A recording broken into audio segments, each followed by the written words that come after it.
Beberapa peta abad pertengahan menggambar garis pantai lebih akurat daripada peta dunia yang dibuat setelahnya. Masalahnya, peta-peta ini dibuat tanpa menggunakan alat ukur modern. Perhatikan bentuk Mediterania ini. Ini bukan peta modern. Ini disebut peta portolan.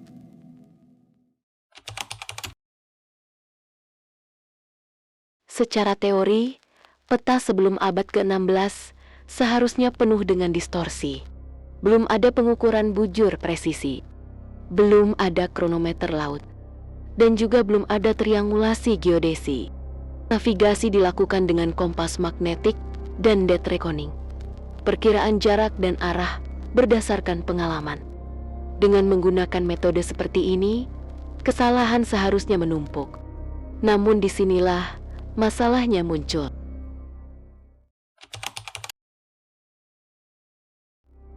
Peta portolan yang digunakan sejak abad ke-13 menampilkan garis pantai Mediterania dengan presisi yang konsisten. Teluk, tanjung, dan jarak antar pelabuhan seringkali cocok jika dibandingkan dengan peta modern. Sementara itu, daratan pedalaman hampir selalu kosong atau hanya diisi ornamen. Tidak ada usaha untuk melengkapi dunia. Ini bukan peta dunia. Ini hanyalah peta yang ingin dipakai.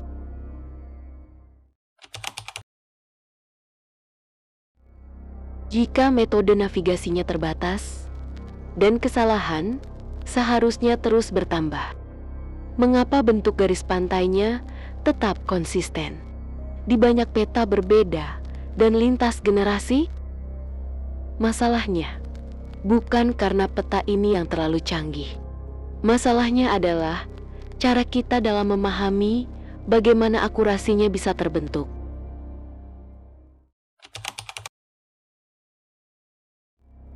Penjelasan ilmiah yang tersedia tidak menunjuk pada teknologi rahasia. Yang muncul justru sesuatu yang lebih sederhana. Peta portolan kemungkinan besar dibangun dari akumulasi pengalaman pelayaran. Rute yang sama dilalui berulang-ulang. Kesalahan kecil dikoreksi pelan-pelan. Bagian yang salah tidak dipakai. Dan akhirnya ditinggalkan. Dalam istilah ilmiah, ini disebut cumulative error correction. Dan dalam sistem seperti ini, kesalahan tidak dihapus sekaligus, tetapi ditekan oleh frekuensi penggunaan.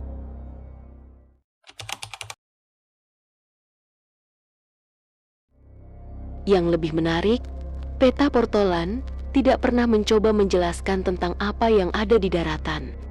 Ia tidak gagal menggambarkan dunia, melainkan sengaja tidak melakukannya.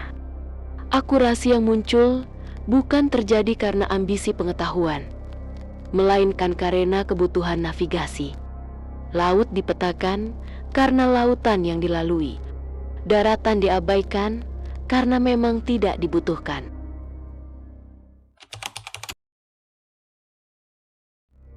Peta portolan mengganggu satu asumsi dasar, bahwa pengetahuan selalu lahir dari teori.